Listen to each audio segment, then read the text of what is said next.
বাবা, মা, তোমাদের কথা বলতে চাই, আমার একটা আবদার আছে। কি আবদার বাবা? আমি আর অপর্ণা বিয়ে করেছিলাম, তোমরা তো তখন ছিলে না, বিয়েটা পারফেক্ট হয়নি। আমি বিয়েটা আবার করতে চাই। আসলেই তো, এটা তো মাথায় ছিল না। তোর আবদার আমরা রাখবো, চিন্তা করিস না। ঠিক আছে বাবা, তাহলে কালকে বিয়ের আয়োজন করো। কাকে? কি বলছো? কালকের মধ্যে বাবা মা কিভাবে এত কিছু অ্যারেঞ্জ করবে?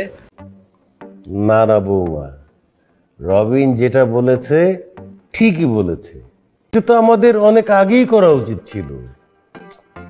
বেশি দেরি করে ফেললে মানুষজন কি তো হাসাহাসি করবে, আমাদেরকে নিয়ে মাঝে মাঝে কথা বলবে। একদম চিন্তা মাথার থেকে ঝেড়ে ফেল, আগামী কালকের মধ্যেই আমি তোদের বিয়ের ব্যবস্থা করছি। ঠিক আছে বাবা।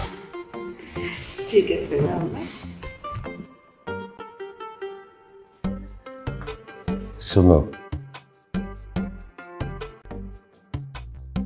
তাড়াতাড়ি দাওয়াতের লিস্টটা করে ফেলো তুমি। আমি খুব কাছাকাছি হ্যাঁ হ্যাঁ, কাছাকাছি যারা, আমি বাবুর্চিকে খবর দিচ্ছি।